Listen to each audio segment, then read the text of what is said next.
Assalamu alaikum. Welcome to another edition of Islam for Europeans. I'm your host, Robert. Please like and subscribe. Do apologize that I've not made a video in quite some time, but I had a special announcement to make about some work that we're doing at Islam for Europeans, something that we can, contribute not just for us, but for the greater, Muslim community at large. And that is a survey. You see this? This is our survey that we're going to administer. We're going to try to get as many, it's geared towards basically non-Muslims and, what they think about Islam, Muslims. There's a lot of demographic questions here as well. Because I think what's really missing in, where we're moving forward as a Muslim community as a whole in the West is really a lack of data. And even if you have that data, you need people who can interpret it, right? And I think that's when you look at, how social media is going and how people, look at, certain populations and how they think about certain things. It's really easy to get caught up in like this cesspool that is, places like Twitter and Facebook and even YouTube, because it's such, a magnet for people who have, these kind of messed up, reactionary ideas where no one's really talking to one another. It's just basically text on a screen. And, it just allows people just to go rogue on each other and no one's really listening to one another. Right. And, it's really tragic because, you have entire Muslim organizations and mosques that are, if they're not basing their decisions on, certain things, vis-a-vis, the non-Muslim population in which they're existing. They may not take those decisions in place at all. They might get their opinions, or, many times they do get their opinions on, the whole of non-Muslim populations from social media. And, there's several reasons why that can cause a lot of these biases. One is that, the people who dislike Islam and Muslims the most are usually the ones who troll social media. They're the ones who, go after these Muslim figureheads. And, in turn, these, a lot of Muslim leaders will go after them as well. And, this kind of just sidetracks what we should be doing, which is making alliances with people who are more positive, or at least, willing to listen to Muslims.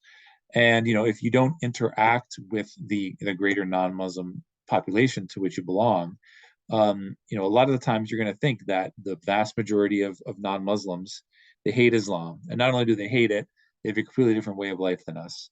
And, they're never going to change, or very rarely going to change.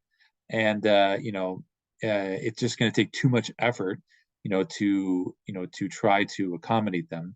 And even if you try to be nice to them, or, follow the prophetic sunnah, do good deeds, like Allah subhanahu wa ta'ala says, repel evil with that which is better, and an enemy might become a friend.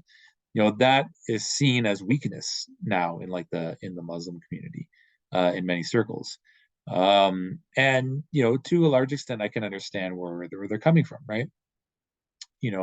I remember, when I was talking to an imam in Canada, and, we were having dinner. We were at like a wedding party and at a nikah, and, he said flat out, non-Muslims don't like us here. And I said, look, it's not more complicated than that. Like, my family had no problem with me converting to Islam. And he said, no, very few of them actually like us. So some of these people, it's going to be very difficult to convince them otherwise, right? But at least if you have this kind of data, you can get as close as what you can possibly get to a representative sample of the varying attitudes and opinions on Islam, ranging from negative to positive and everywhere in between. So at least you can gauge, where these groups are at, and, base your, how you, make your decisions, or, how you try to, gain alliances with people, come to common terms with them. If you at least have baseline data, you can at least formulate some sort of, way forward. And we want to go a little bit. We absolutely want to go further with this as well, because the questions we're asking are not just about what your opinions are in Islam, but also a lot of questions about political beliefs, cultural beliefs, ethnocentrism, to really answer the really difficult questions. They don't really get asked even when you poll Muslims, right? Or even when Muslims do any type of survey research. Like I can give you one example. I mean, there's a video from the Madman Luke's did, and I can link it in the description with Sister Dalia Mujahid, and she said that whenever they poll the Muslim community, because they have a huge database of participants in the United States, whenever they poll the Muslim community, 20% of them identify as white. And there's even an option for Arab as well. When you tell people this, they're just completely shocked. Like, how can 1/5 of the entire Muslim population in the United States be white, right? But that shows you, I mean, that like people just they're not. Even if you present this kind of data, you have this kind of data at your disposal. If it doesn't fit the narrative, a lot of times people will just push it off to the wayside. And that's really tragic, because if you don't know what people think about certain things, you're not going to have any direction. Think about like franchises and large companies and government organizations. Sometimes they'll spend years doing research and development, doing focus groups, asking qualitative questions. And I think one of the big problems is, by and large, the Muslim community, they don't really do research, specifically social science research. I mean, you could say they do research, in the STEM fields, because a lot of them get into STEM, but when you're studying people, that's a totally different ball of wax. I mean, I did my master's degree in applied social psychology, and when I did my undergrad, I was one of the very few Muslims there. And when I did my master's degree, I was maybe just me and one other Muslim, but he wasn't even researching the Muslim community, right? So, and then on top of that, if you're the only person in that field, it takes, you're almost like, the elephant, the one of the who's in Horton Hears a Who. I mean, you can yell and scream as loud as you can and say, look, I have this data. But if, it's all about, if you're not going to be able to change the culture and how we look at, this data and how we interpret it and how we move forward, it's all going to be for naught. But at least if you have something, we have data that we can back it up. So when people come to us challenging us on these issues, we can say, look, we pulled all these people, all these non-Muslims, and this is what they thought. And I mean, even the the tweet that I put out, I tweeted the Canadian Freedom Convoy. I keep saying this in a lot of my other videos as well. What are your thoughts about Islam? There's a question specifically for white Canadians. 20% said positive, 37% said neutral, 14% said slightly negative, 29% said highly negative. So 57%, even among white Canadians who are in the Freedom Convoy, you would think would be more on the conservative, PPC side, they had either a neutral or positive image of Islam. So, I mean, that right there shows you that there are people who are haters. You're going to have that in any group of people, but you're also going to have people who are on your side. But if you don't realize that, and you keep, your rhetoric is all about, making things about, bashing that entire group, it's going to completely put off people who have neutral or positive opinions about Islam. And on top of that, the people who are already Muslim among that group are going to look like complete sellouts and traitors. And then we can look at the fact that, by and large, the different schisms on the right, most mainstream Muslims are completely unaware of this. They're used to talking like people, again, with people who don't like Islam at all, who are not going to budge with their beliefs, who are, just meant to troll people. And they're going to start to think that, it's pointless to try to talk to them. But as converts, we don't really have the, luxury. I mean, we have to constantly mitigate the relationship between our non-Muslim family and community, right? So at least if you have that data, you can and analyze it properly. You can show mosques and Muslim communities and organizations that, look, this is what we found, and we're going to try to make it we're trying to minimize as much bias as humanly possible. Because that's another thing, when you don't have a research background, even the data that you collect is going to be, it's going to have all these biases attached to it. Like, let's say, for example, some people will do like an open house, for at the mosque, and they'll survey people there. Well, that's not really an accurate representation of the whole population. I mean, people who the people who go to an open house are usually very open-minded to begin with. They're very brave, and usually you're not going to get haters coming to an open house at a mosque. So the vast majority of those people already have a good image of Islam already, or they may already be very educated. You contrast that with, say, for example, a dawah booth outside. Like that's a different situation than the open house, because even though most people, again, it's out in the open, so you have some people who may not want to go to a dawah booth because it's out in the open and religion is a taboo subject. So they may not feel comfortable being around in the open where there's all sorts of non-Muslims and you're asking questions about Islam. You're also more likely to get people who don't like Islam, right? So you kind of get this like this bimodal distribution, where you have a bunch of people who like Islam, a bunch of people who don't, and that's what the Muslim community is basing their opinion of the Anglosphere and other non-Muslim populations when it comes to their attitudes about Islam. Right. So when you have that kind of unclear picture where it's only a few pieces of the puzzle, it's going to really skew how you think about non-Muslim populations. I mean, a lot of people just don't care. They couldn't care either way. They don't care about religion. You want to be Muslim? Fine, that's great, no problem. Just don't push down your beliefs on me. And these people generally just don't interact with Muslims at all, right? So it's going to skew your findings. But yeah, just getting down to the questions. And I'm going to talk about, some of my a priori hypotheses. We start with some demographic questions. What is your gender, male, female? What age group do you belong to? What is your gender? I also had an option for other. So we're going to see people who identify neither as male or female, what they think about Muslims. What is your ethnic background? Western European, First Nations, Eastern European, South Asian, Black or African Canadian, Latin American, Hispanic, Arab, Middle Eastern, East Asian. What is your religion? What political party would you vote for? That's another thing too.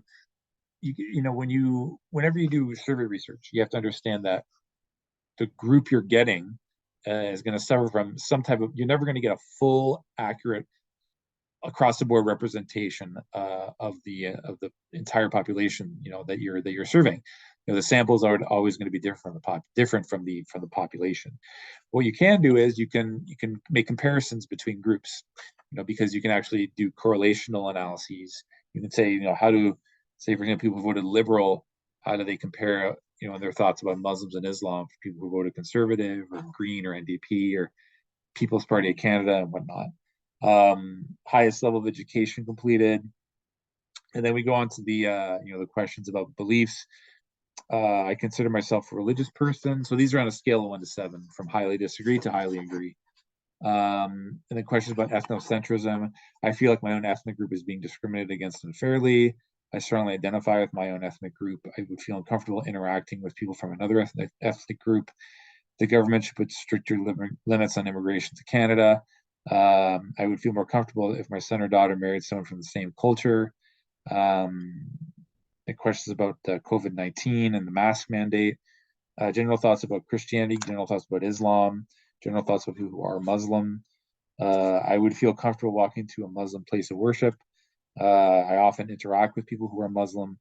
And last question, what would be my reaction if my son or daughter converted to Islam? Right. So you can draw a lot of conclusions from these questions, like for example, is there a correlation between ethnocentrism and thoughts about Islam compared to Muslims as a whole? And then you compare that to people who are low in ethnocentrism. What are their thoughts on Islam? You can also compare different demographic groups, right? Because there's always this assumption that people, white people are always, by and large, have a negative opinion towards Islam, compared to other compared to other groups. But when you talk about, you know, the reaction of our families when we convert to Islam, it doesn't, that whole hypothesis doesn't hold water, because, you know, if you're from an Arab background or a Hindu background or a Chinese background, you're more likely to get a viscerally negative reaction from your family as opposed to people who are white who convert to Islam. But again, like I said, you know, there's a range of thoughts and opinions on Islam in the Anglosphere.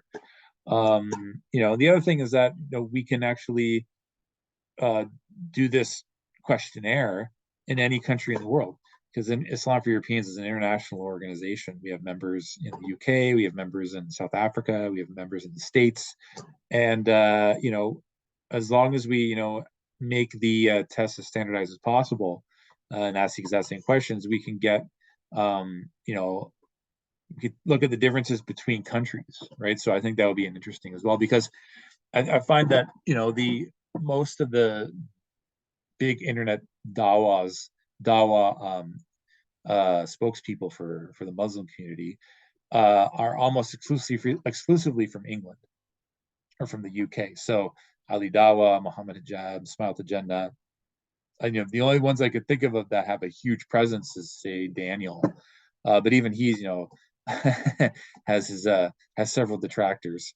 You know, so I mean, there's a big, and you know, the thing is, if you have more anger towards Islam or Muslims in the UK, right?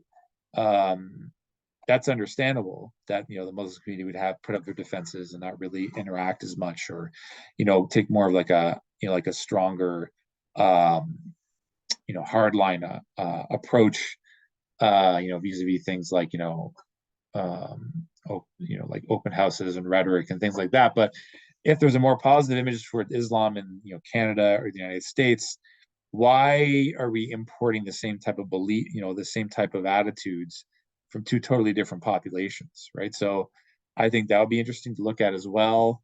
And yeah, but the important thing is we want to minimize bias, because, you know, this a question like this is very controversial. One thing we're going to do is make sure that you know, we that the survey is completely anonymous, right, or as anonymous as we can possibly make it. You know, people, as you can see, there's no name. No one asked for their name or any identifying information, no phone number, no email address, because these are controversial questions. And once they're done with the questionnaire, again, we're going to go out to like different sporting events where, you know, like non-Muslims are more likely to go to, like outdoors, like from the arena, and just ask people on the street. And but you know, they'll fill in all the answers themselves. You know, when they're done, they'll fold it up and put it into a box, right? And then that way, there's no way that we can identify what their answers are. We're going to make sure that we tell them that, you know, your answers are completely confidential. We're not even going to look at your responses. When you're done with your responses, we want you to fold it up, put it into the box, and then that's it. If you have any other questions after the survey is complete, feel free to ask. You know, the other thing is that sponsor bias is also huge when it comes to surveys like these. So the problem with, you know, Muslim organizations doing, you know, this type of research is that people are going to know that you're a Muslim organization, right? So if you don't like Muslims, you're going to be less likely to participate whatsoever or be involved in their database, right? So, you know, that makes it tricky. And then even if you say, you know, you're part of this and that organization, they might say, well, I don't want to take part in your survey, right? So that's that, you know, so that makes it tricky. So you want to make sure that from the start, you know, you can kind of give like a, you know, kind of just a layout of what the survey is about. And then once you're finished, you say, you know, we're from Islam4Europeans, we're conducting this survey for these reasons after they finish the questionnaire. So that way you kind of minimize bias as much as you possibly can. Right. So I'm really looking forward to this. You know, like it'll give us a good baseline of, you know, thoughts and opinions of what non-Muslims think about Muslims and Islam and things of that nature. And, you know, this hopefully, inshallah, will be the first of many. Like, we also want to do a lot of research on converts themselves, and also people who are interested in Islam, but, you know, don't, you know, want to take that extra step and kind of understand, you know, why. You know, because if you just study converts, the problem with that is, like I said, you're only going to get the converts who are strong enough, who are in the best situations to actually convert publicly and join a Muslim organization, right? So there's all these barriers to entry in the Anglosphere of people converting to Islam, and that siphons off the vast majority of Westerners. So if you just survey converts who are already involved in mosques and Muslim organizations, even I was that person. I was a person who just fit into the Muslim community when I first converted, and I was completely naive as to what's some of the problems that converts are facing. So I think if you would have surveyed me 10, 15 years ago, I wouldn't have given you the same beliefs that I hold now, just because you really have to live it and live in both worlds, completely immerse yourself, and go through all of these crazy experiences before you finally come to these kind of conclusions, right? But now we want to actually get that data down and get it recorded, and that way we can actually have we have data to back up our claims. Right, so that's all the time I have for today. Please like and subscribe to Islam for Europeans. Ramadan, inshallah, is coming up next week, so may Allah subhanahu wa ta'ala make us prepare to make us live to Ramadan so we can experience this blessed month. And we have a week, so let's prepare, let's get spiritually ready, read some Quran, hydrate yourself, try to stay away from haram. I say this first and foremost for myself, and may Allah subhanahu wa ta'ala accept our upcoming fast and our prayers. And that's it, all my time for today. Assalamu alaikum wa rahmatullahi wa barakatuhu.